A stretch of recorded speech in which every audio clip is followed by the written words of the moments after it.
Welcome to another edition of Tell It How It Is, No Filter. I am Voice of Reason, and I'm glad you could join me once again. Hope everything has been well.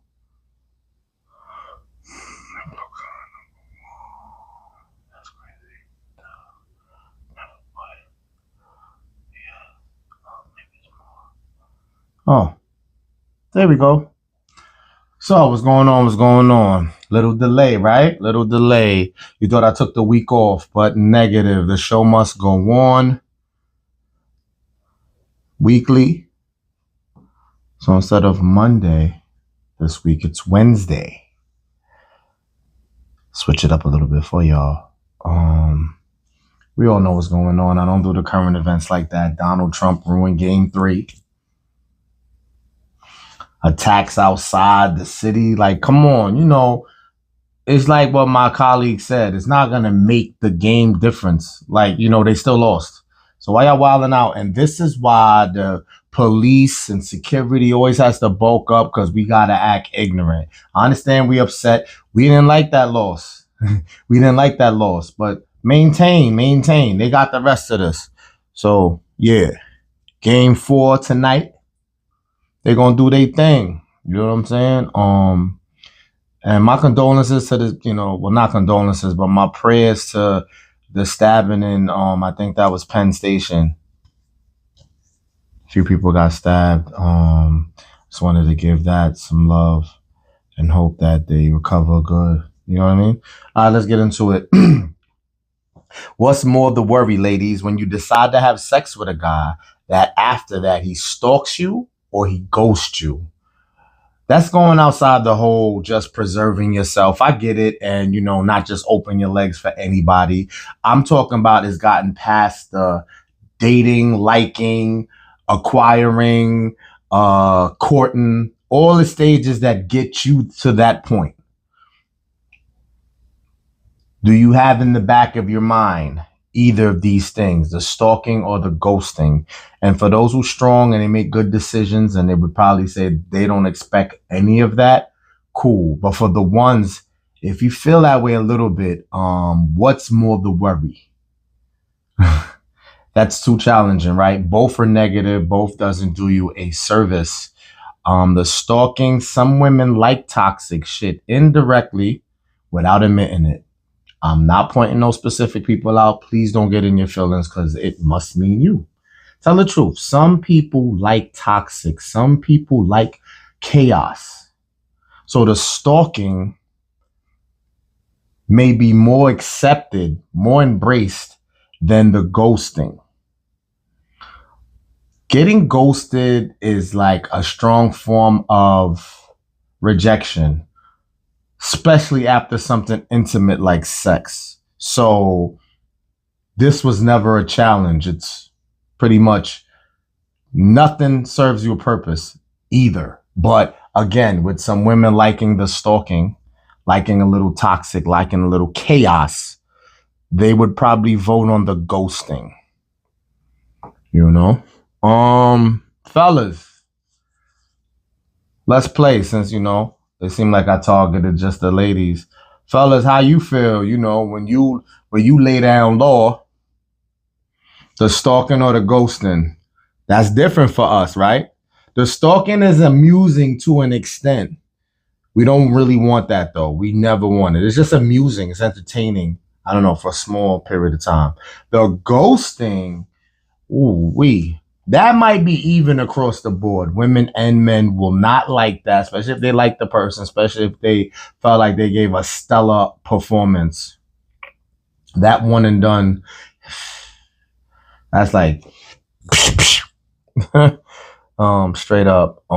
So I think both parties will agree that the ghosting is worse. Is it more of a worry? I don't know, confidence and self-worth, self-awareness, reading the room and all that. You probably could dodge this situation. It was just to discuss because it was thrown at me. I don't know. The ghosting it may be more easier to detect than if they're going to stalk you. because there's certain behaviors leading up or maybe right after that will claim that behavior. The stalking, I don't know. You know how challenging both of them are? I'm voice of reason. I'm picking it apart.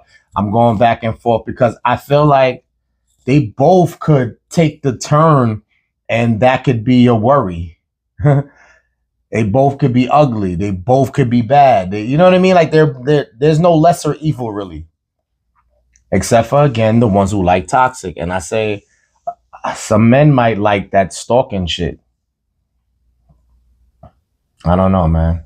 That's a challenging one. It's good. It's good. It's good. They're like, what the hell are you talking about, voice of reason? This is easy peasy.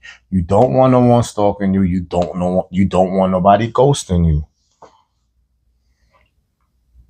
But pride, ego, for you to feel like you the shit, needing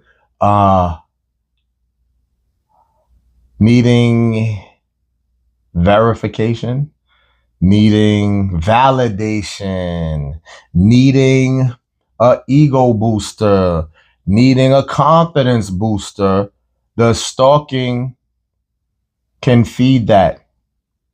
As negative as it is, it can still feed positively if you're down and out, if this confidence, if this swag, if this ego thing is shattered or fragile. That's the only way. And that doesn't make it right. It's not the healthiest.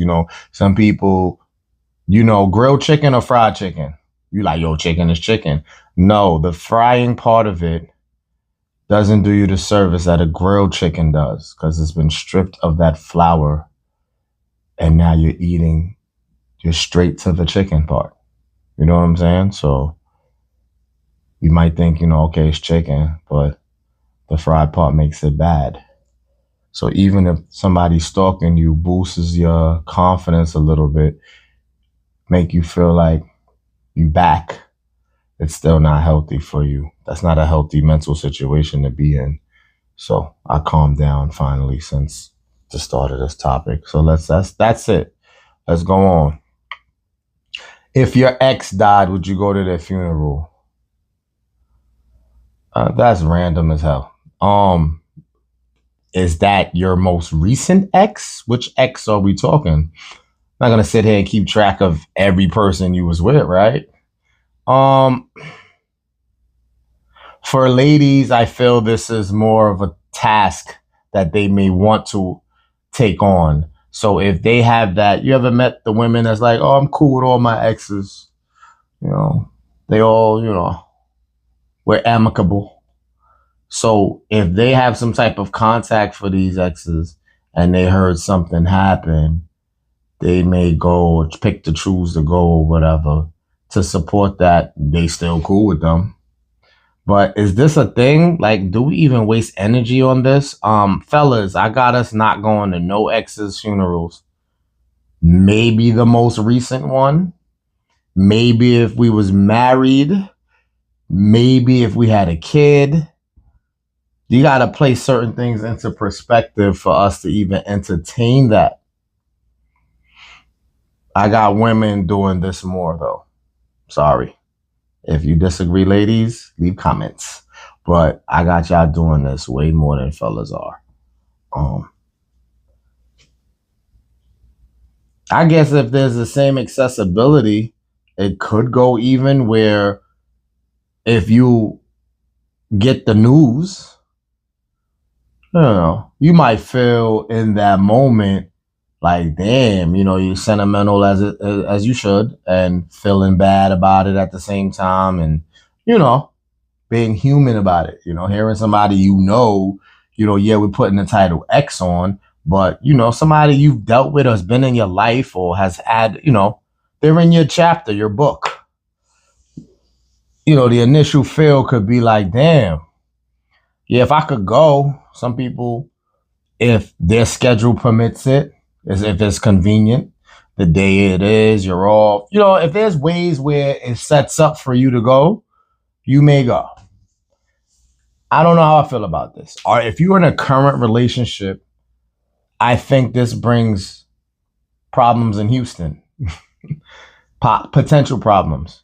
Because it's like, what? But then a secure relationship with two confident people may laugh at me saying that could cause problems.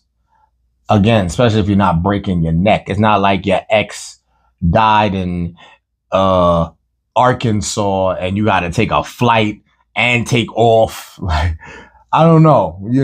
Who's doing those lengths? If you're single, I'm still not doing all that. Probably not. I got to be honest. So, again, the convenience of it being nearby, you're off. You don't have to do too much moving around pieces to go to that. It depends on how you feel about said ex, like which one. Like I said, for men, we can say possibly the last one, anyone we was married to, and anyone we had kids with. There's no justification, really, no real ties, then I would decline from this. Because think about it. If, God forbid, you died, you think your ex is coming? Let me sit here. Let's play with this a little bit. And this is from life being cold and lifing. Maybe hardened me a little bit. I got 30%. Sad to say. I got 30% of my exes coming to my funeral. And that might be a stretch. Now, does that say something bad about my character? How you judging me when I say 30%? Oh, he must have been a scumbag. Maybe that's in there. But I got 30%. Ladies, how do you feel? You feel the other way, right? So 70% coming? But that's a good question. You're not here. We don't know what happens when you really pass away. If your spirit still can detect and sense what's going on at all, that you would love to be in the room to see if you were right or wrong or who disappointed. And that's just going beyond relationships. That's just in general. But yeah, that's kind of entertaining. Yeah, I must say I don't really see me doing that. And some of us are older, so we have a lot more exes, or maybe not. Maybe age don't matter. It could be somebody my age with 3 exes, and then it could be somebody my age with 15. But yeah, I don't feel this is important like that. All right, last one. Women, were you about bread in your 20s or always? How do you view men with that situation?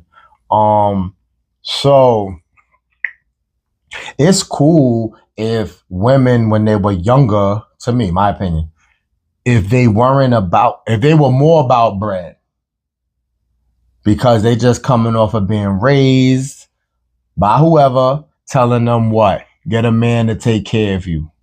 Most stories get told that way, whether y'all want to admit that or not. Even my independent ones out here now, you was told, get somebody to take care of you. Somebody told you that. I'm not saying it was your mom's. So if you first come into your adulthood and you make your first moves on your own, or you can pretty much do what you want to do. You're a full-blown adult. If you were about bread out the gate like that, I may give you a pass as to saying that I get it, but hopefully later on, because it depends, it's individual, you get out of that.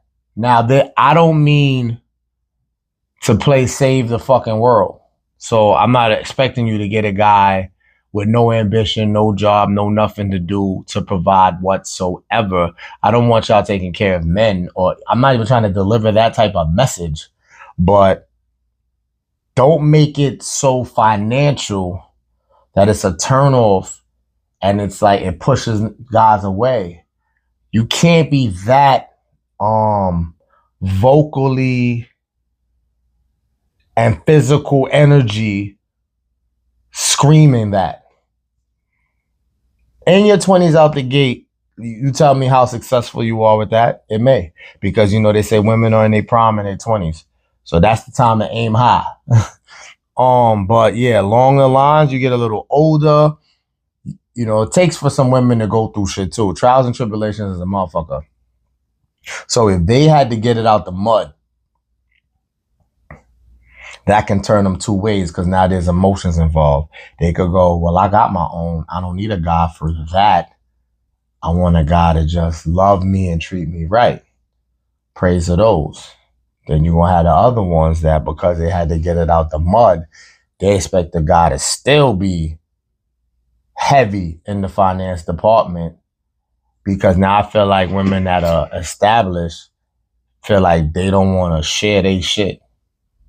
They don't want to have to share it. If they voluntarily, genuinely want to because the guy is doing the same, you know, that's fine. But if he's at a deficit, she don't want to really play hero. That's the crazy thing about the difference between men and women before I get out of here in a lot of senses. If the woman got it like that, I got a lot of them not wanting to help because it's not their job per se. And you know, those are case scenarios. You know, once, you know, let's say he was doing his thing and y'all been together and now that happens, I get it. But I'm talking about like out the gate. Women could have it like that and still question that. Men, if we got it like that, we may question it and we may get smarter the more we've helped out and played hero. But I got us still helping more than women who got it. And that goes all full circle to the fact that we're expected to do that. So I'm not really saying it like I'm upset about it or trying to change that narrative. It's just funny how they could have it and still be like, nah, I'm not playing hero. But if a guy doesn't have it, that'd be the reason he'd be like, I can't be hero. I got him at least attempting for the right person, the person he's really into. I feel like women could really be into the guy and still be like, nah, what I'm not doing. And it's like, again, they had to get it out the mud. They're not us.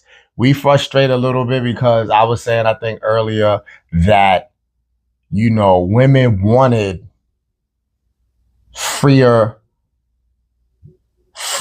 and better opportunities to be looked at as equal humans on this earth. You know, they was limited, they couldn't vote, all the stuff that they weren't allowed, that they can do now. They want that. They wanted that, right? So we get it twisted as guys. It's like, well, if you're telling me society looks at men and women the same, far as earning, far as resources, getting them, you know, we all have the same access. It's like, all right, so why do we still got to be traditional? I could defend both. I could say, because that's just our fucking duty. I'm not sitting here and trying to change the culture per se. I'm just saying that's where we get it twisted at because now women are equal. So that whole take care of them, why doesn't that change or shift or give like options with that? It's still same story. Whether the girl got it, or whether the woman has $1 or $1 million, it's still the same story. We supposed to hold it down. And again, it's not out of bitterness. I'm just saying it's kind of funny, don't you think? But let's do our duty, fellas, shall we? So, ladies, again, as I close out, you could be about bread out the gate when you first grow, 21, and you outside trying to figure life, seeing what your move's going to be, what you want. I get that. Throw that in there. When you get older, though, whether you still got to figure life out or you figured it out, you got it out the mud, as I say, just balance yourself with that. I'm not telling you to save nobody. Take care of no dude for no grown ass man. I'm not saying that, but you know, again, you could do it. It could be a turnoff if it seems like that's all you're about. All right. I hope I got through to you with that one because that was a big factor in a lot of interactions and a lot of situationships. Sometimes we read the room, ladies, off the rip. We could tell, and they don't even get started. You know what I mean? And then you get and you playing mental games directly or indirectly because now these guys want to go for broke to fucking impress you.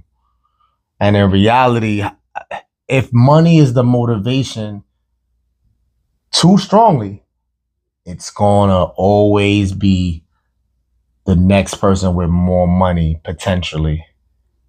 So the guy breaking the bank could still lose you, depending on how important you keep making it. That's why maybe you should peel it back a little so you can value substance and treatment. And he still has bread, some bread. I won't say he should be broke. All right? So to the next time, you know my 3 Ps: stay progressive, stay positive, and stay pushing. Peace.